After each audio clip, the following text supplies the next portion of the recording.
Joseph Ruth representa um dos casos mais singulares e comoventes da literatura europeia do século XX.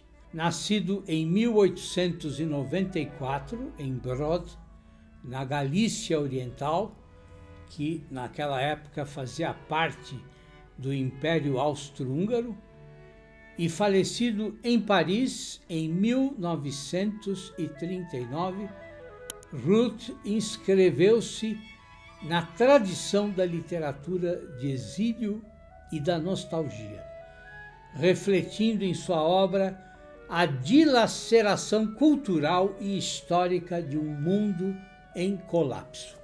A sua importância para a literatura universal reside justamente nesse, digamos, entrelaçamento entre uma experiência pessoal marcada pela perda e pela errância e uma consciência literária profundamente enraizada na crítica à modernidade, na denúncia do totalitarismo e na preservação de um universo espiritual em desaparecimento.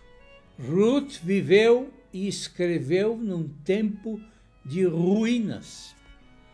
O declínio do Império Habsburgo, com o qual a sua identidade judaico-austríaca estava intrinsecamente ligada, e a ascensão dos nacionalismos violentos, sobretudo, claro, o nazismo, marcaram profundamente a sua sensibilidade. Por esse motivo, ele é um autor da transição.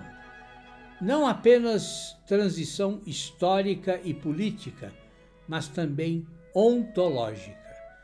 A sua literatura parte do antigo mundo de estrutura monárquica e mística religiosa para confrontar com amargura e lucidez a modernidade desencantada. Nessa travessia, sua obra se torna a crônica de uma derrocada, o epitáfio de uma ordem simbólica que a Primeira Guerra Mundial destruiu e enterrou. Ruth elaborou sua produção a partir de um duplo referencial. Por um lado, a tradição judaica do leste europeu, com seus valores espirituais, seu messianismo difuso e suas estruturas comunitárias ancestrais. Por outro, a cultura germânica, sobretudo a cultura vienense, com sua sofisticação literária, seu racionalismo e sua visão estética do mundo. Essa tensão ela está presente tanto na sua biografia quanto na sua estética. Ele foi um escritor em trânsito de maneira literal e também de maneira simbólica. Ele circulou por diferentes países, escreveu como correspondente e romancista e transitou entre linguagens culturais e ideológicas as mais distintas, sem nunca se fixar por completo em nenhuma delas. Seus romances, como A Marcha de Radetzky, Jó e também A Cripta dos Capuchinhos, são emblemáticos nesse aspecto. Eles não apenas tematizam o desaparecimento de uma ordem imperial, mas também formulam uma crítica densa ao processo de secularização que marca o século XX. Ruth via o mundo moderno como órfão de transcendência, dominado por valores materialistas, pela tecnocracia e pela desumanização. Nesse sentido, a sua literatura pode ser vista como uma forma de resistência espiritual, uma tentativa de conservar, por meio da memória literária, um sentido que a história parecia ter destruído.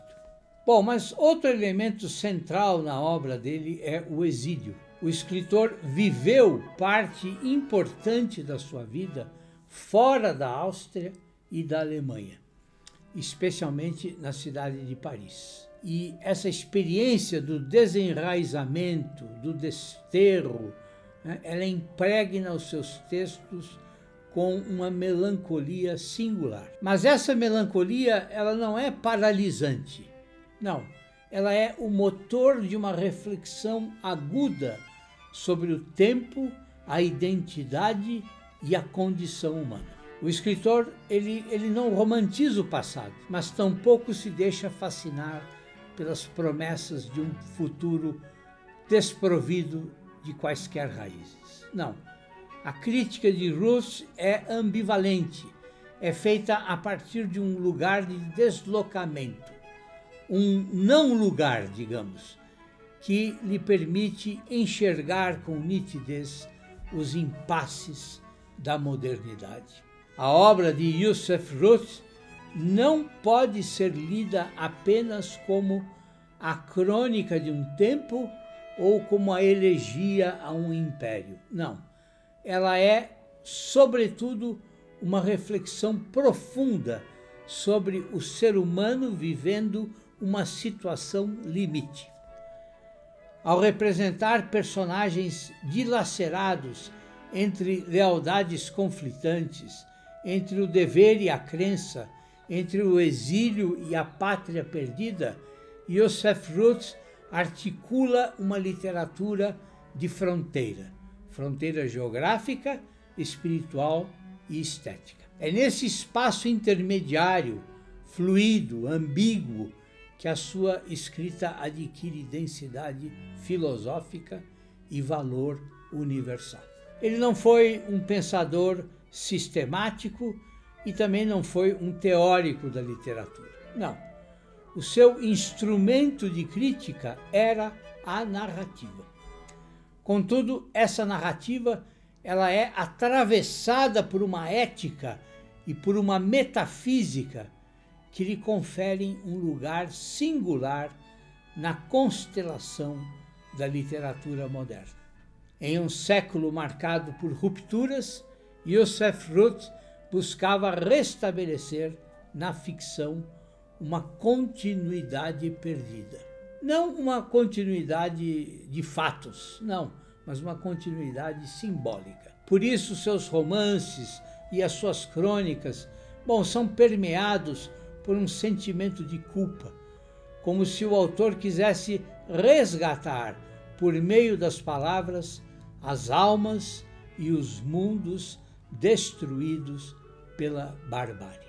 E há também nele uma consciência precoce da catástrofe anunciada.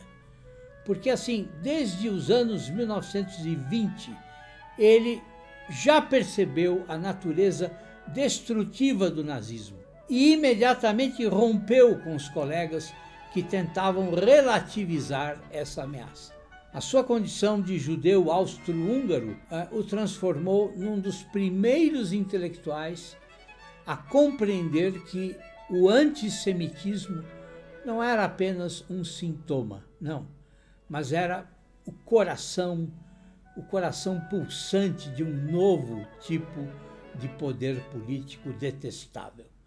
Por isso, a sua crítica à modernidade não se limita ao ressentimento nostálgico. Não, ela contém um alerta, uma profecia trágica. Ele foi testemunha do fim de uma era e profeta de uma nova era, mas agora de barbárie, de loucura. É possível ler a sua obra como uma longa meditação sobre o exílio espiritual do homem moderno. Seus livros ultrapassam os limites do testemunho histórico e alcançam a dimensão simbólica das grandes criações literárias. Ele soube realmente transformar a perda em linguagem, o exílio em narrativa e a dor em sabedoria. Escrever para ele foi uma forma de manter viva uma herança espiritual que o tempo tentou sepultar. E é exatamente aí que reside a sua grandeza. Ao narrar o fim de um mundo, ele nos deu as palavras para compreendê-lo e talvez para salvá-lo, e numa outra forma. O legado de Yosef Ruth para a literatura universal, meus caros, é duplo e profundamente enraizado na sua experiência histórica. Ele é, ao mesmo tempo, cronista da destruição e guardião da memória. A sua literatura, por mais imersa que ela esteja nas tragédias do passado, ela nunca se limita ao lamento. Não, ela articula uma ética da escuta, a escuta dos fantasmas da história, dos ecos de civilizações extintas, das vozes anônimas do exílio e da perseguição. E com isso também se dirige assim ao futuro, aos leitores do porvir. Em tempos de novas formas de autoritarismo, de deslocamentos forçados e de identidades em crise, a sua obra ressurge como um farol para nós. Num mundo em que a literatura, muitas vezes, se inclina na direção do cinismo ou à gratuidade do espetáculo, a escrita dele permanece como um antídoto de dignidade. Yosef Ruth oferece um testemunho que não é apenas estético, mas é ético e metafísico. Seus personagens, mesmo aqueles que são os mais desamparados, conservam um traço de humanidade que transcende as circunstâncias históricas. Não há heroísmo retórico nos seus romances, mas há compaixão. Compaixão. E é essa compaixão que impede a rendição a todas as formas de niilismo. Ler Yosef Ruth hoje é mais do que uma atividade crítica. É um gesto de responsabilidade cultural. A sua escrita exige de nós atenção, escuta e, sobretudo, uma pergunta. O que restará da humanidade quando suas raízes forem completamente arrancadas? Ele não fornece respostas fáceis, mas sua obra, marcada por lucidez e beleza, nos convida a não desistir de procurar por essas respostas. Poucas das suas narrativas conseguem, com um número tão reduzido de páginas, produzir um efeito tão profundo quanto a história A Lenda do Santo Beberrão, que está aqui nesse livro. A última narrativa que ele escreveu semanas antes de morrer, num estado físico e psíquico de extrema fragilidade. Esta pequena joia literária que está aqui neste lançamento da Sétimo Selo Editora, que inclusive traz outros contos dele, essa história condensa de forma magistral os grandes temas que acompanharam Yosef Ruth ao longo de sua vida. O exílio, a dignidade dos marginalizados, o milagre escondido no cotidiano e a presença discreta, mas persistente, da graça divina. O protagonista de A Lenda do Santo Beberrão é Andreas, um andarilho de Paris que dorme debaixo das pontes do Sena. É um ex-presidiário, tomado pelo álcool e pela solidão. É um homem vencido, derrotado pela vida, mas não está desprovido de honra e muito menos de fé. Ele acredita em Deus com a simplicidade dos pobres e dos desesperados, sem teologias, sem garantias, mas com um abandono radical. E é nessa condição de indigência espiritual e material, que ele recebe de um estranho uma espécie de missão sagrada. Ele recebe 200 francos que ele deve entregar como oferta a Santa Teresinha de Lisieux, na igreja de Saint-Marie de Batillon. Bom, o gesto é simples, mas é impregnado de simbolismo. É a graça que bate à porta do último dos homens, convidando-o a participar de um ciclo de redenção.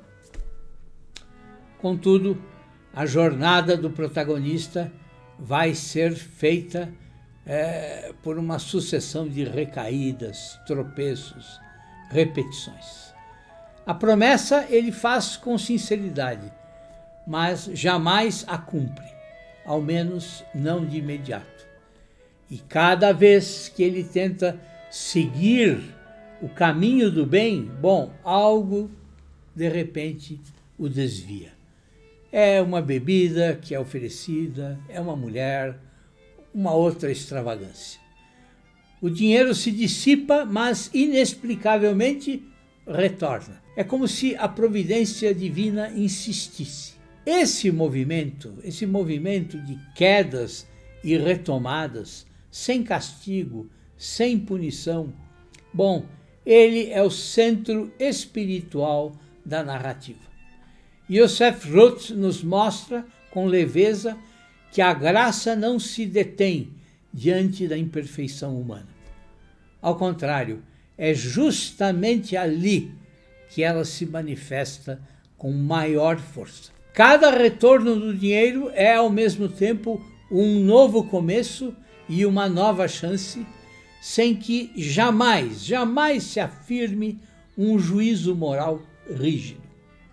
O que nós vemos, em vez disso, é uma misericórdia que se renova constantemente.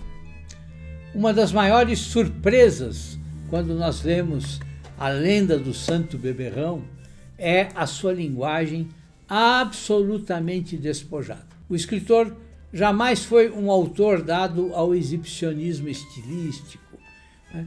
E ele alcança aqui nesse texto um grau de simplicidade que toca o sagrado. Não há digressões, não há ornamentos, não há ironias pesadas. Não.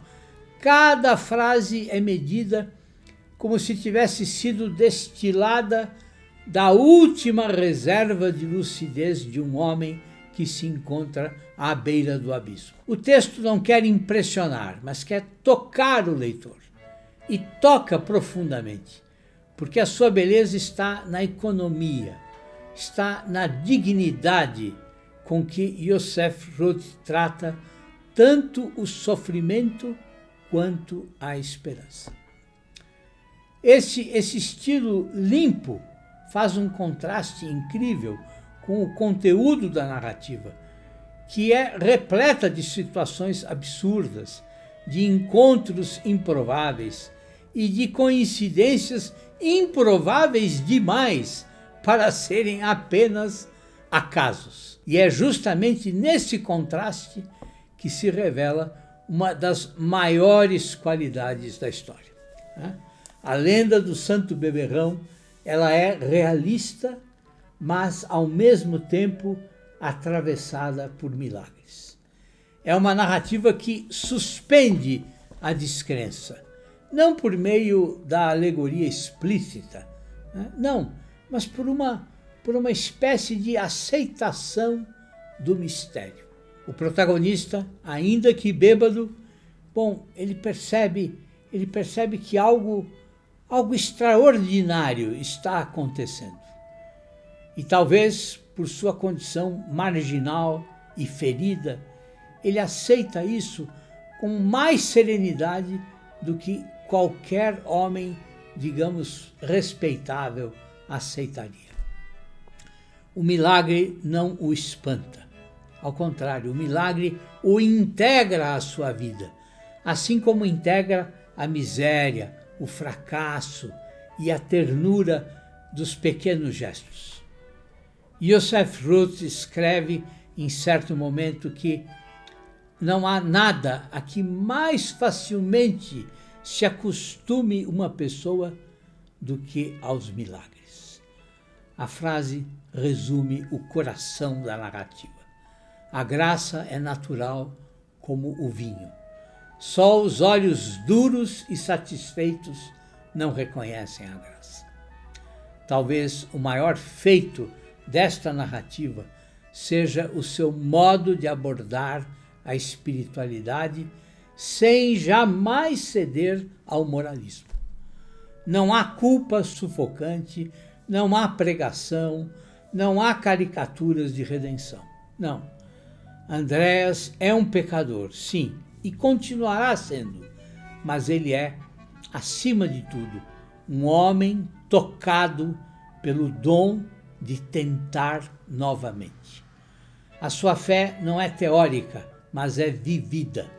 Ela se manifesta no esforço humilde de cumprir uma promessa, mesmo que ele falhe inúmeras vezes. Lida hoje, a lenda do Santo Beberrão adquire uma tonalidade ainda mais comovente, principalmente quando nós a situamos no contexto da sua criação.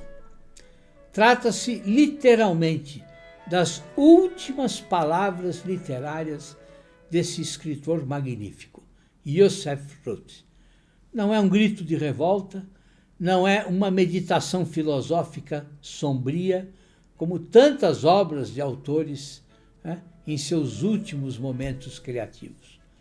Ao contrário, esta pequena narrativa encerra a vida de Yosef Ruth com uma aceitação quase litúrgica da fragilidade humana.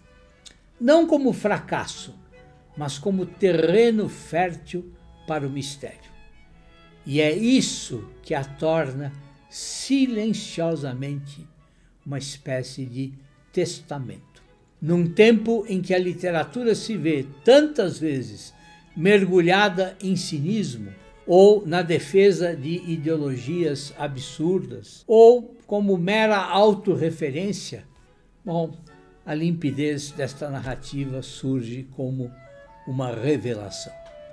A lenda do Santo Beberrão não exige do leitor erudição e também não exige fé explícita, nem familiaridade com qualquer tipo de doutrina religiosa. Basta que o leitor traga consigo a memória de alguma dor, o desejo de recomeçar e a humildade de reconhecer que nós não controlamos tudo. O protagonista é cada um de nós nos nossos tropeços, mas também na nossa capacidade de tentar mais uma vez. Ler Yosef Ruth é encontrar essa voz que compreendeu os desastres do século XX sem jamais desumanizar o sofrimento. E ler A Lenda do Santo Beberrão é perceber que mesmo no fundo da ruína há espaço para o sagrado.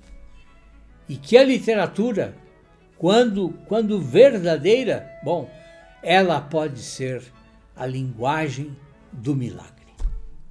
É isso, meus caros. Boa leitura para vocês.